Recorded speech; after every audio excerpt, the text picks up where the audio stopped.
All right, guys, welcome back to this next walkthrough video. In this video, we're going to be setting up some navigation for our app, and we're going to be talking about how to just get all that configured so that you can click between different pages. So let's just jump right into it really quick.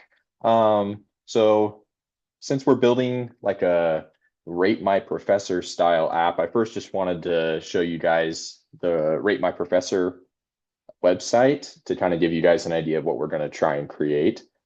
Um, so here's the homepage of Rate My Professor.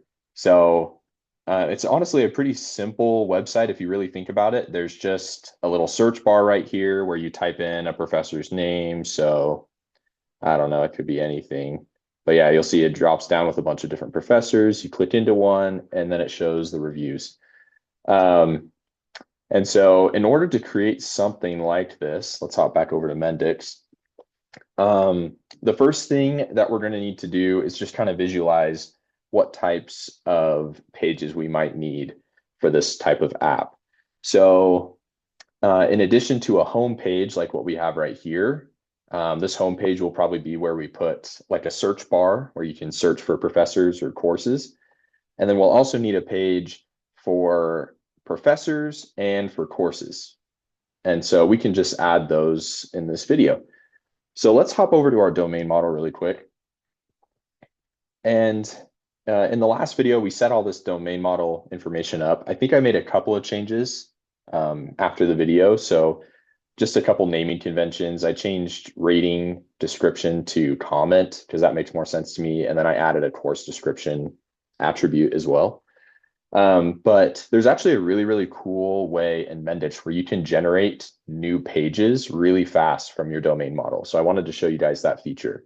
So if you right click on an entity, there is an option to generate overview pages right here. So let's do that for professor and courses. And so I click that. Well, actually, let's just generate it for all three. So here's this. We're going to generate pages for course, professor, and rating. And the rest of this looks fine. Let's click OK. And I'll show you guys what it does. Okay, it says overview pages have been generated. Perfect. So it just generated this folder. And everything in here is just new pages that have to do with creating, or it's just a more convenient way to create pages quickly from the entities that you have in your domain model. So let's just click into a couple of them so you can see. So the overview pages, for this is the course overview page. You'll see that it generated all this for us, and it shows like a drop down, or not a drop down, a kind of a view of all the data in your database that has to do with courses. So all of the data that we add that are courses will just show up in this page right here. And then it did the same thing for professor. You'll see the same thing here. There's the professor one, and it has like a view of all the data with professors, and also for ratings. So we may not end up using all of this as is. We'll probably edit it to make it look a little bit better for what we're using it for, but I think it's a really good start.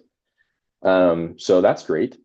We'll be coming back to this later. And then these new edit pages are also really helpful. These are just forms that are generated that allow you to create or edit a professor object. And so whenever you're creating a new professor, you can show this form and users can like add new professors or edit existing ones to update their data. So that's also very helpful, and it generated all that for us as well. So we'll definitely be using that. So now let's add these pages. How do we set up the nav bar and navigating? Well, it's actually really easy to do. If you go up to your app module here on the left, there is a tab called navigation. So let's click into that. And then inside of here, there's actually a section where we can set up our app navigation. So you'll see right here, there's this section right here, and we only have one entry right now, which is just home. So let's add a new one, and this will create a new navigation item or menu item. So let's call this one professors. And maybe we can add a little icon for a little person or School. Is there a school icon? No. Person. Okay, yeah, let's do, this looks pretty good. Or I don't know. I saw one with hair. I kind of want that one. Person. Yeah, that guy. That's what I want. All right. So we have that. And then on click. So what this is this tells Mendix what do you want to do when someone selects this option from the nav bar. And so obviously we want it to show a page, right? We want it to display a page with all the professors on it. And conveniently, we just created that. So let's have it show this overview page for professor. And that will be really nice. We can click OK. Okay, perfect. So there's another menu item. Let's create one more for courses. And same thing, let's maybe like a book or something. Sure, that looks great. And let's make this nav item show the courses overview. Perfect. Okay, cool. And then I think that looks pretty good. And let's see. So now that we have that set up, we can just click save or Control S, Command S if you're on a Mac. That saves our changes. And so now you'll notice that we have some errors down here. I should have addressed that before I went in and made changes, but you'll see all these errors that just popped up when we generated all those pages. This is a pretty common error that you'll see. This is just Mendix's security settings, where basically you have to, after you generate pages, you have to tell Mendix who's allowed to see those pages. So that's all that this means. And so we generated 6 pages and there's 6 errors for each of those pages. So let's click into this error. And so all it's saying is that Mendix needs to know who's allowed to see this page. Well, in this project, we only have one role, which is just a basic user. So we'll just tell Mendix that the basic user is the one who's allowed to see this page. And you can do that by going into this properties panel and then going down to navigation, visible for, and we want to check user. So now what that says is, okay, users are allowed to view the rating new edit page. And let's click save. And you'll notice that one of the errors went away. So let's do the same thing for all of these other pages that we just created. This one's already good to go. So let's click into this one. Oh, it's loading. Sometimes Mendix is a little slow. Okay, there we go. And same thing, we're just going to do the same thing. Navigation should be visible for users. So we'll click OK. Click save. Click into this one. Visible for. You'll notice that a lot of Mendix errors that you'll get are very repetitive. Like you're kind of doing the same general clicking around on each of these pages, which kind of can get a little repetitive and redundant, which is kind of annoying, but it's just one of those things you have to deal with. So just know that if you're ever having to click through like what I'm doing on all the pages, that's pretty common. You have to do that a lot with Mendix. Okay, this is the last page where we have to just select the visibility. And once again, just to review, in order to fix that error, oh, wow. Okay, we have lots of different errors. This is good. This is a good intro into how to deal with some of these weird errors. But yeah, going back to that, so just to review, in order to resolve the error that we were just facing, this navigation right here, we're just selecting it to be visible for our users. So that's all we were doing. Okay, now let's take a look at all these other errors. You'll notice that all of these have to do with no access, no access. All of these are security related errors that I probably should have mentioned in the previous video when we were setting up the domain model. But essentially all of this is just saying that Mendix doesn't know who's allowed to view what. And so it's just throwing errors for everything. So to revise this problem, let's go back to our domain model. and you'll see all of these little red, they're kind of hard to see, they're very small, but there's like a little red dot and with the number 10 in it, 10 in it, and then 11 right here. Those are just all errors associated with access rights to who's allowed to view what. So we can actually fix all of these errors from the domain model. If we go into access rules, so I just clicked into the entity professor. If we go into access rules right here, we just need to create a new module role, which is just a way for Mendix to say like, oh, who's allowed to view what inside of professors. And so we only have one role in our project, which is a user. And we definitely want users to be able to create and delete professors. Well, deleting we might revisit, but for now, let's just give users the ability to do both of those things. And we want them to be able to read and write. So what this means right here, reading and writing is just kind of database syntax for reading is like getting data, like are we allowed to view data about professors as a user? And the answer is yes. And then writing means are we allowed to update or delete data relating to professors? And the answer is also yes. And you'll notice that you can actually customize this in a little bit more at a granular level if you'd like to. You can actually set read or read and write access for each one of these attributes. So if you only wanted people to be able to read the professor ID and not be able to update the professor ID, then you definitely just want to put it as read. And that's actually what we want, because we don't want people to be able to change the professor's like unique ID after it's been created, right? So let's set that to read for now, and we'll see if that fixes our errors. And we'll set the rest of these to write for now. And we might come back and revise this later. But then if we click yes, you'll see that now we have a module role for the professor entity where users are now allowed to interact with professor entities, which is good. That means that users can now create professors, delete professors, all that good stuff. So let's click OK. And you'll notice all of those errors just disappeared with that, which is awesome.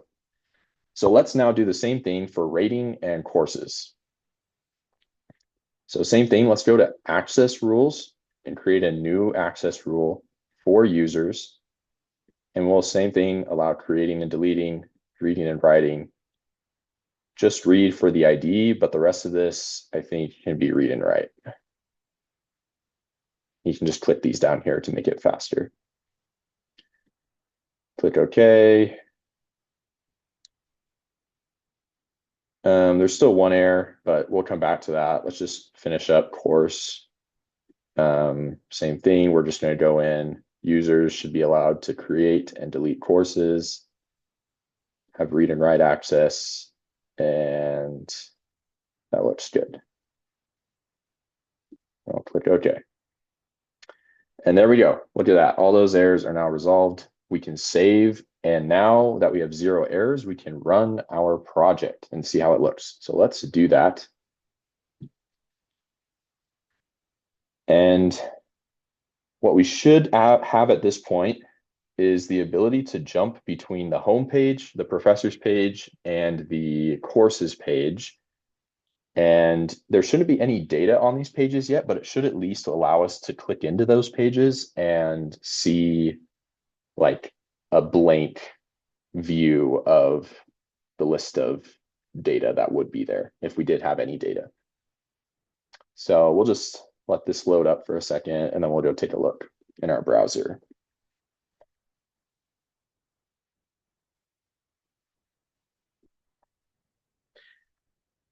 And generating these overview pages, what we did at the start of this video, is a really good way to just save yourself a lot of time when you're creating apps, because almost every single app will need some sort of pages like this. So that's a really, really useful trick. If you weren't able to do that in the Rapid Developer course, I'm not sure if it shows you how to do that or not. But okay, your app is now running. Let's hop over to the browser. Looks like it's still loading. Sorry, my computer is being really slow right now. Very, very slow.